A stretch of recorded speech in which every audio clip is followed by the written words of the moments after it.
Welcome to New Europe, where you can watch us make the news. My name is Adam Eaton.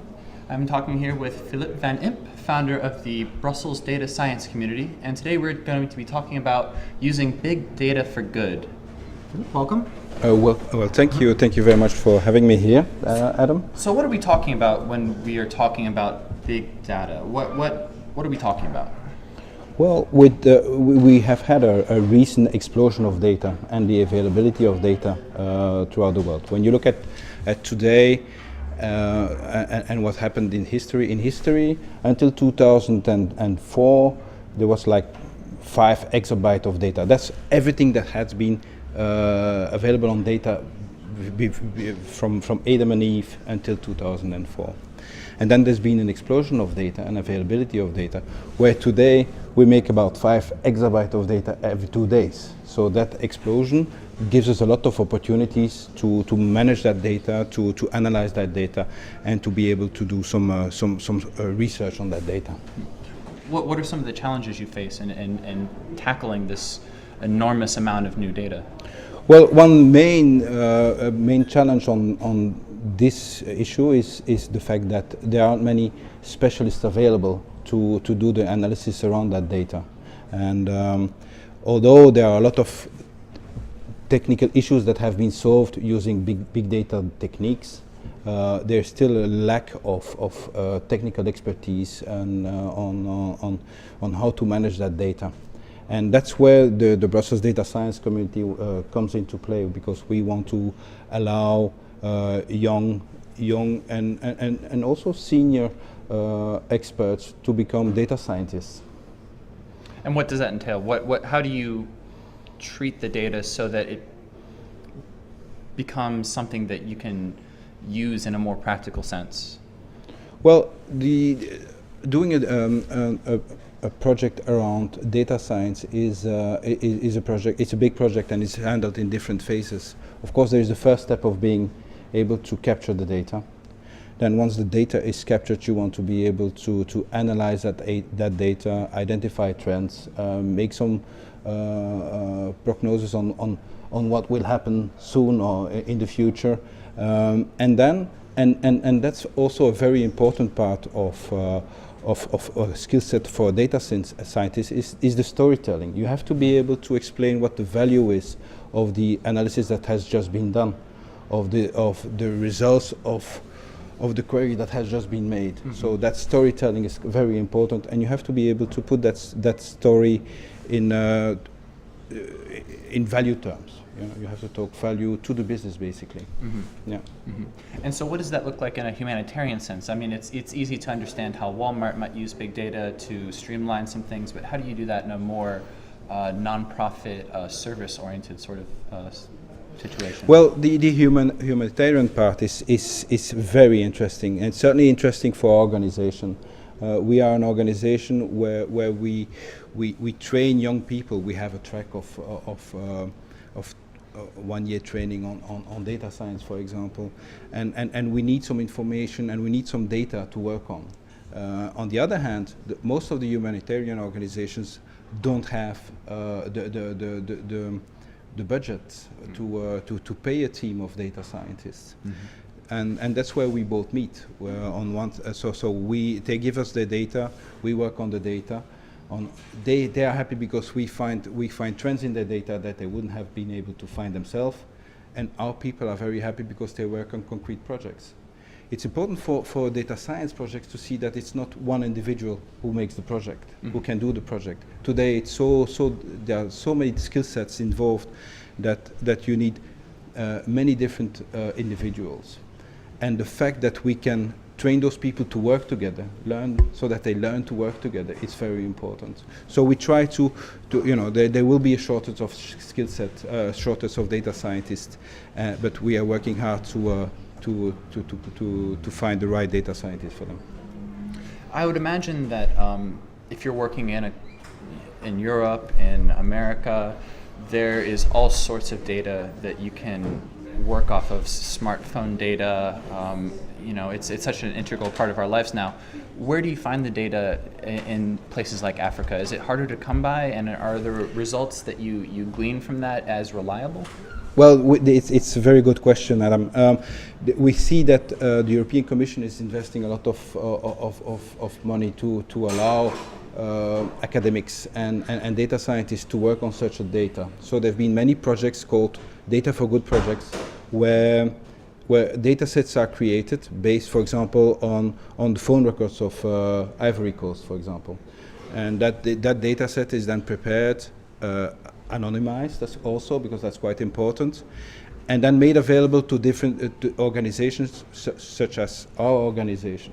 We then take that data set and then we work on it, and we try to find trends, we try to identify something in the data, do some search in the data, and I have an example, for example, on what happened on the Ivory Coast project, for example. One of the results of the project, one of the teams came up with the idea of optimizing the bus stops, because they had the phone records, and they knew who went from A to B, and where A was and where B was, and then they could identify what the ideal and most optimal bus stop would be. So that's one example that can be done with data. Another example that can be done with data, and it is available, is to use phone records. A data scientist can identify patterns and behaviors. Yeah.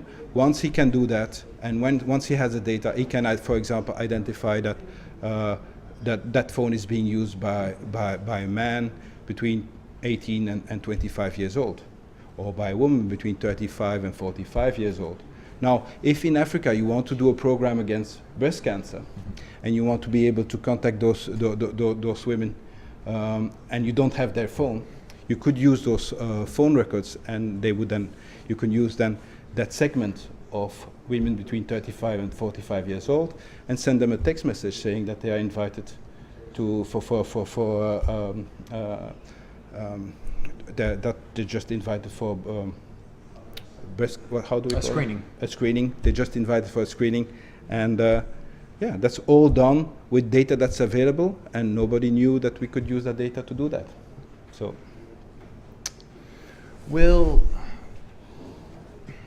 in the US, the rise of big data has prompted a lot of questions about its role in, the example that comes to mind is election forecasting. It's sort of become almost an alternative to how pundits sort of see the race. Do you see big data replacing some of the more conventional humanitarian strategies, or is it another tool? Is it something that will be used in conjunction with other?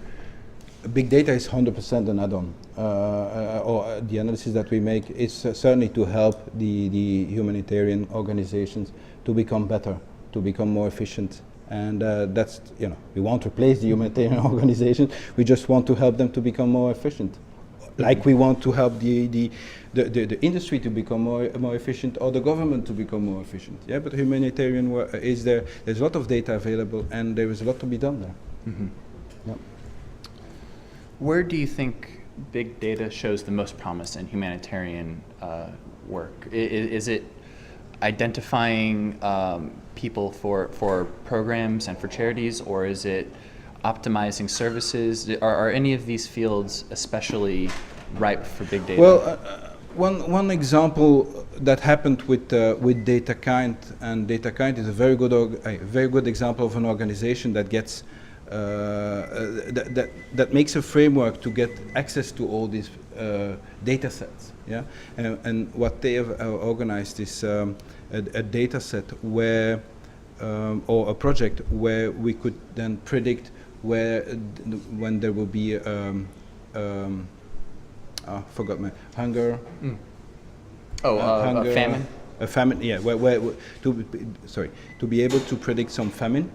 Yeah, and they were just doing that by analyzing the prices of the market price of food. Yeah, and by doing some web scraping and getting all the data together, and they saw, of course, a relationship between the rise of the prices and the famine 6 weeks later. So what they then did is that they were able to predict the famine in 6 weeks when they saw the prices going up. So that was one very good example where DataKind had a very good value and some on this kind of project. It seems like big data has a huge potential for the humanitarian field. To what extent is it already being used? It's used a lot, and we see a lot of projects now that have been initiated. They've been, of course, data becomes more open. The European Commission wants the data for the government to be as open as it can be. So there is more data available.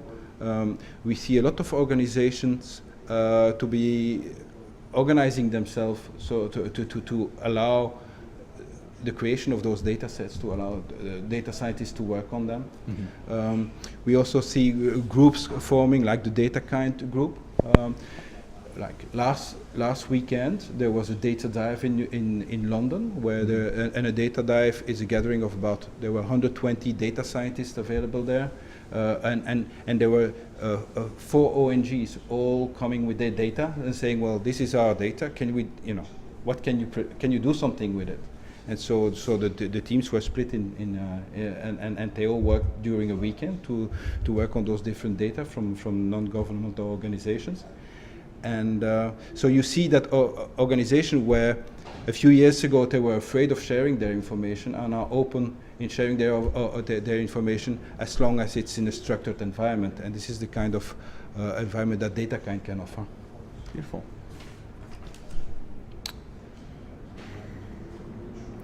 Do you see any regions in the world that are especially ripe for big data? For instance, Asia already has a large portion of mobile users and people who have good access to the internet but are still very much in the developing world. Is there a region that you see as especially promising for big data? Well, we as a European, we are closer to Africa. Mm-hmm. And the project that we do, there are some projects from Université Catholique de Louvain that's going on, where information from phone logs from Africa are used to create those data sets and to allow those scientists to work on. So personally, I'm more involved into projects from Africa. Thank you, Philippe. Yeah. That was Philippe van Impe, founder of the Brussels Data Science Community on New Europe Studios. I'm Adam Eaton. Thank you.